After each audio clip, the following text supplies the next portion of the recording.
Sejam todos muito bem-vindos ao Nerd em Série. Aqui é Fernando Padawan. Hoje trago para vocês o meu review da terceira temporada de Legends of Tomorrow. Galera, como eu já venho citando, Legends of Tomorrow é aquela série onde você dá play, desliga o cérebro e vai. Mas não, isso não significa que seja uma série ruim, ou que foi uma temporada ruim. Muito pelo contrário, na verdade. Essa terceira temporada foi muito boa. Foi, na verdade, a melhor temporada de Legends of Tomorrow até o momento. Galera, basicamente surgiram diversos anacronismos que as lendas vão ter que consertar. Isso foi uma cagada deles próprios. E o que acontece? As lendas elas meio que se aliam à Agência do Tempo para fazer o conserto desses anacronismos. Mas de cara eles não estão tão associados assim com a Agência do Tempo, a ponto deles roubarem uma nave da Agência do Tempo. E o que acontece, galera? Eles dividiram essa terceira temporada em duas partes. Eu diria que chega até a ser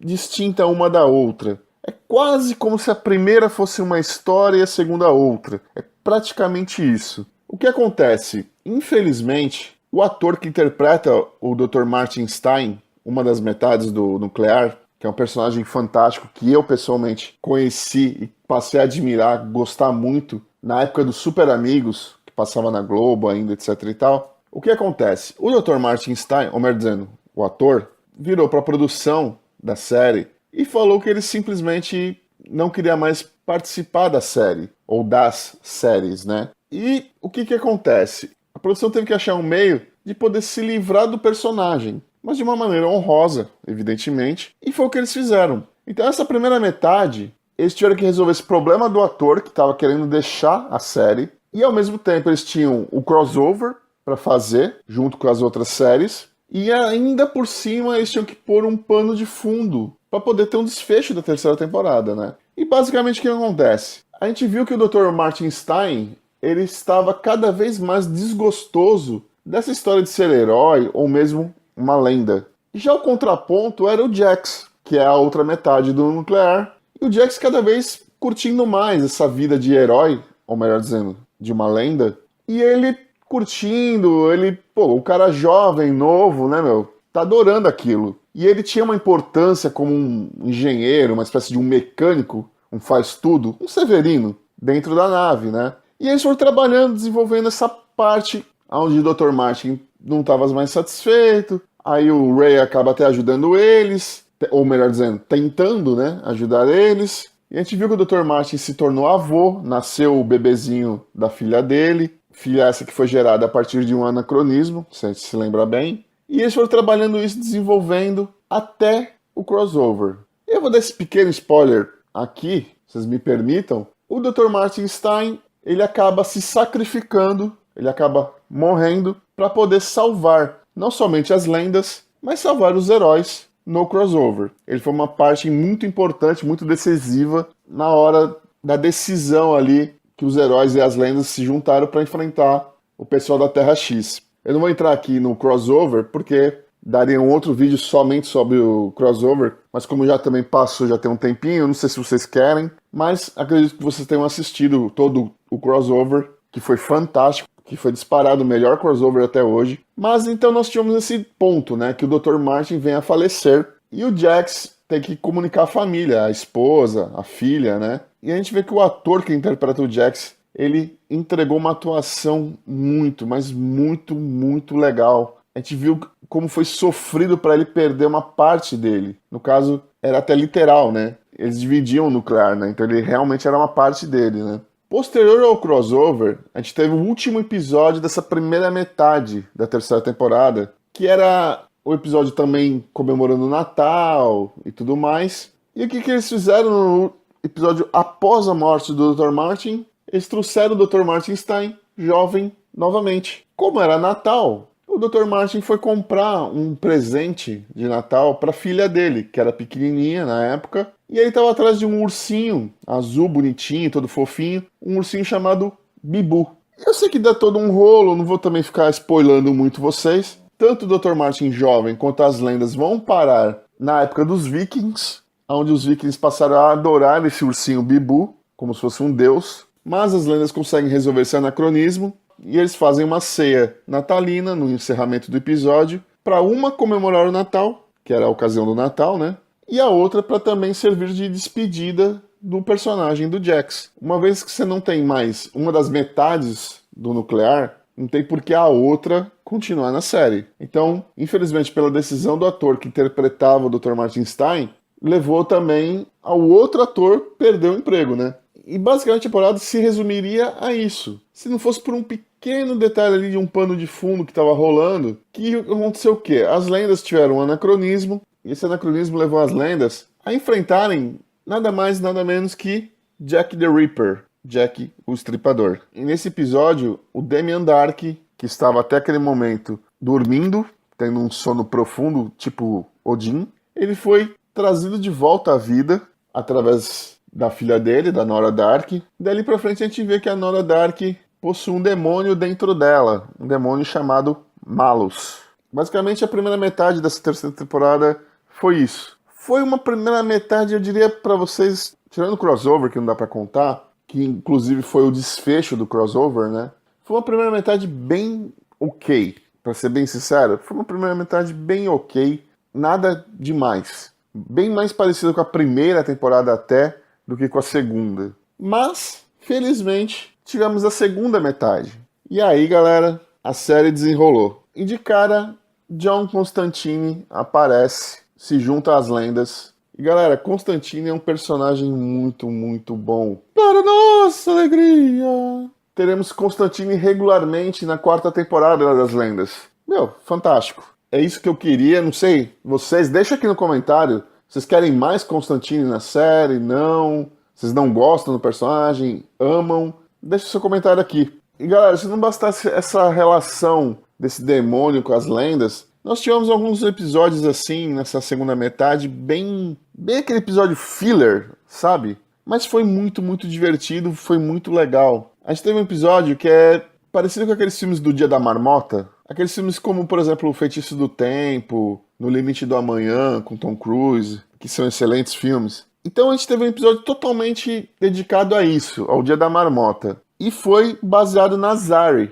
A Zari é uma personagem nova, ela se tornou uma lenda. Ela aparece ainda na primeira metade dessa terceira temporada, que eu não quero dar muito spoilers para vocês. Mas a Zari, ela tem um totem, assim como a Amaya. Só que a Amaya tem aquele totem dos animais, e o da Zari controla o vento, ela consegue mandar uns tornadozinhos, esses negócios assim.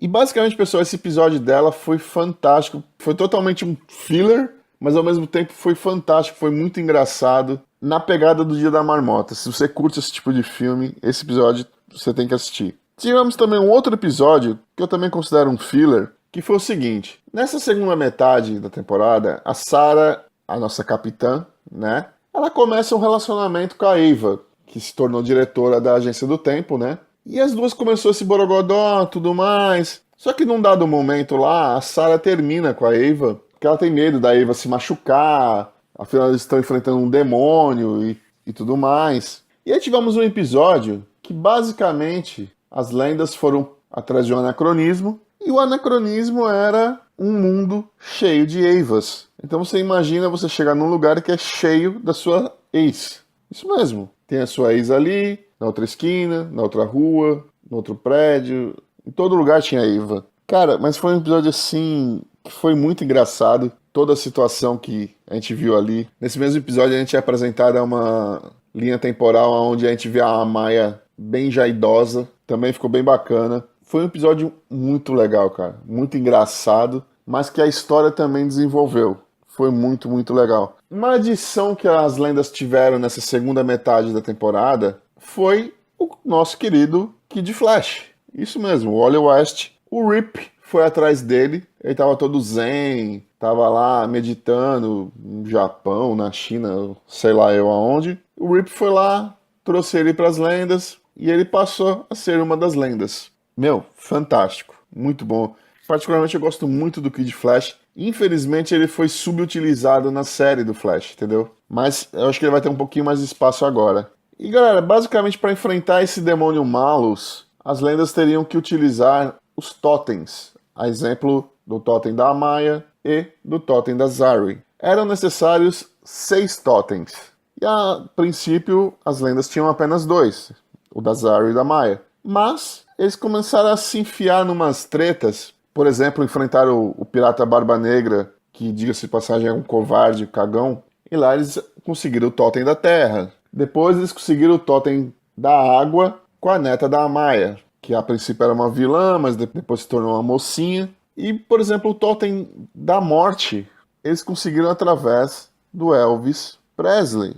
Isso mesmo. Cara, as lendas, eles brincam com essas coisas de uma maneira tão legal. É incrível, cara. E diga-se de passagem, nesse episódio do Totem da Morte, do Elvis Presley, cara, que efeitos muito legais, cara. Muito legais. E quem poderia utilizar o Totem da Morte, se não a nossa querida Sarah, a nossa capitã? Por que a Sarah? Porque a Sarah, ela morreu. Ela voltou dos mortos, através do Poço de Lázaros. E o que acontece? E isso permitiu a ela usar o Totem da Morte. Claro, ela deu um pau em todas as lendas, quando ela não resistiu a usar o Totem. E foi um pau mais louco que o outro em cada uma delas. Afinal, a Sarah já é poderosa e associada ao Totem da Morte, ela se tornou mais poderosa. Tivemos também, por exemplo, um episódio onde o Mickey, ele confronta, digamos assim, o pai dele no Vietnã, na época que o pai dele serviu na Guerra do Vietnã.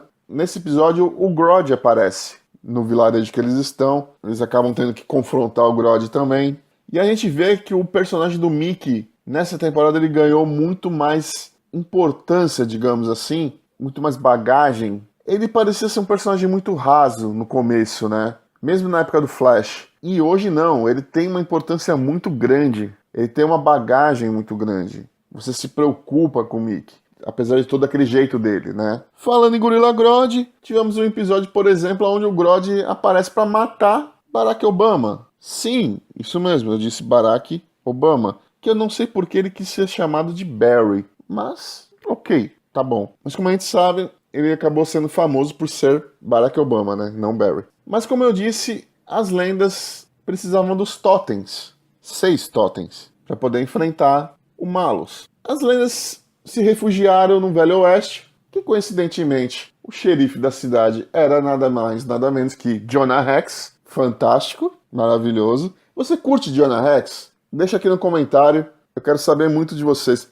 Eu assisti um curta do Jonah Hex, deve ter uns 20, 30 minutos. Meu, incrível, incrível. A DC para fazer desenho, animação é top. Recomendo muito. Procure aí na internet que vocês vão achar. E galera, uma vez que as lendas se refugiaram lá no Velho Oeste, o Jonah Hex acaba se juntando a elas. Aparece Júlio César, o imperador romano. Aparece Barba Negra, o pirata. E a líder dos Vikings. Não me pergunte o que aconteceu com o irmão dela. Eu não sei, mas aparece só ela. E eles estão controlados pelo Malus. E eles vão fazer aquele desafio que é clichê de todo filme de Velho Oeste. Desafio você, meio-dia em frente do salão.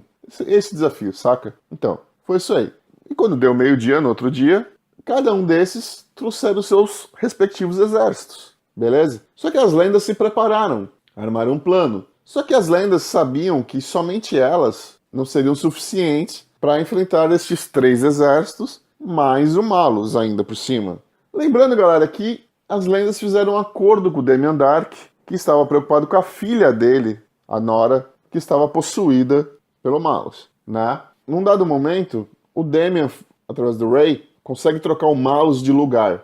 O Malus sai do corpo da Nora e passa para o corpo do Damien Darhk. E o Ray chega até o Velho Oeste, junto da Nora, e o reforço também chega junto. O reforço é composto do Jax, muito bom isso, adorei ver o Jax de volta. É composto pela Helena de Troia, que foi salva num dado momento pelas lendas, e a Zari deixou ela numa ilha, se eu não me engano, chamada Temícera. Não sei se vocês já ouviram falar nessa ilha. Tem umas amazonas guerreiras e tudo mais. Então, a Zari deixou ela nessa ilha. Então nós tivemos o Jonah Hex que chegou, o Jax que chegou lá também, a Helena de Troia, a Eva que foi ajudar a namorada. E essa galera se juntou, fizeram um plano, mas foi aquele plano estilo plano de contenção. Sabe como que é? As 6 lendas puderam se juntar. Curiosamente, é o mesmo número de totens, né?